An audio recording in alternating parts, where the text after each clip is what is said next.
மிக முக்கியமாக முதல் சட்டம், முதல் உரிமை என்ன? பெண்ணுக்கு தன்னுடைய விருப்பத்தின் எந்த ஆணை திருமணம் முடிக்க வேண்டும் என்று அவர்களுக்கு அந்த உரிமை இருக்கிறது. இரண்டாவது மிக முக்கியமானது, இஸ்லாமிய ஆண்களுக்கு மட்டும்தான் அல்லாஹ் சுப்ஹானஹு வ தஆலா திருமணம் முடிப்பதற்கு அனுமதி கொடுத்திருக்கிறான். இஸ்லாம் இல்லாத நபர்களை திருமணம் முடிக்க கூடாது என்று ஒரு தடையும் உண்டு. ஆனால் அதில் இஸ்லாம் இல்லாதவர்கள் யார் என்று சொன்னால் யூதர்கள், கிறிஸ்தவர்கள், அவர்களை திருமணம் முடிப்பதற்கு அனுமதி உண்டு என்று திருக்குர்ஆனில் 5வது அத்தியாயத்தில் நாம் பார்க்கலாம்.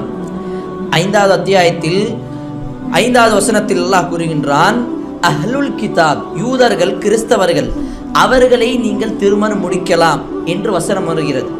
ஆனால் என்ன விஷயம் தெரியுமா? அந்த திருமணம் முடித்த பிறகு அந்த கிறிஸ்தவர்கள், யூதர்கள் உங்களுடைய மார்க்கத்தை பின்பற்றலாம், அந்த ஒரு நல்ல நோக்கத்தோடு நீங்கள் திருமணம் முடிக்கலாம்.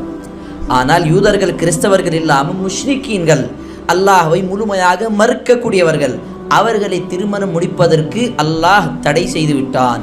சூரத்துல் பக்ரா 2வது அத்தியாயத்தில் அல்லாஹ் கூறுகின்றான், வல அமத்துன் கைரும் மின் முஷ்ரிகத்தின் வல அமத்துன் கைரும் மின் முஷ்ரிகா, ஒரு அடிமையாக இருக்கக்கூடிய ஒரு பெண் சுதந்திரமாக இருக்கக்கூடிய காஃபிரான அல்லாஹ்வை மறுக்கக்கூடிய அந்த பெண்ணை விட சிறந்தவள்.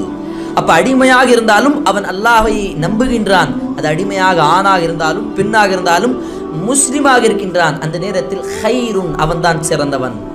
அதே போல சூரத்து நூர் 24வது அத்தியாயத்தில் இறைவன் கூறுகின்றான், அத்தய்யிபாத்து லித்தய்யிபீன் வத்தய்யிபூன லித்தய்யிபாத், தூய்மையான ஆண்களுக்கு தூய்மையான பெண்கள், தூய்மையான பெண்களுக்கு தூய்மையான ஆண்கள். சூரத்து தௌபா 9வது அத்தியாயத்தில் அல்லாஹ் கூறுகின்றான், வல் முஃமினூன வல் முஃமினாத்து பஅதுஹும் அவ்லியாஉ பஅத், ஆண்கள், முஃமினான ஆண்கள், முஃமினான பெண்கள் ஒருவருக்கு ஒருவர் அவர்கள் பாதுகாப்பாளர்கள், ஒருவருக்கு அவர்கள் வலியாக இருக்கக்கூடியவர்கள், பாதுகாக்கக்கூடியவர்கள். அப்ப இந்த வசனம் எல்லாம் நமக்கு என்ன சொல்கிறது என்று சொன்னால், முஸ்லிமான ஆண்களை தான் நாங்கள் திருமணம் முடிக்க வேண்டும், இஸ்லாமிய பெண்களுக்கு கவனத்திற்கு தான். அடுத்த விஷயம், பெண்களுடைய திருமணத்திற்கு இறைவன் சொல்லக்கூடிய உரிமைகள் என்ன அப்படின்னு சொன்னால், திருமணம் முடிக்கும் பொழுது அந்த பெண்கள் தன்னுடைய விருப்பப்படி அந்த மணமகனிடம் மனக்கொடையை கேட்கலாம். அதுதான் மஹர் என்று சொல்வார்கள் அரபியில். மஹர் என்று சொன்னால் என்ன? மனக்கொடை, ஒரு தொகை.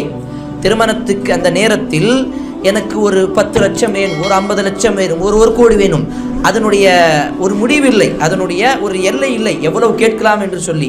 அது எவ்வளவு வேணாலும் கேட்கலாம். அதனால்தான் ஒரு சஹாபி, ஒரு நபித்தூதருக்கு இறை தூதர் சொன்னார்கள், நீங்கள் உங்களுடைய பெண்ணை திருமணம் முடிப்பதற்கு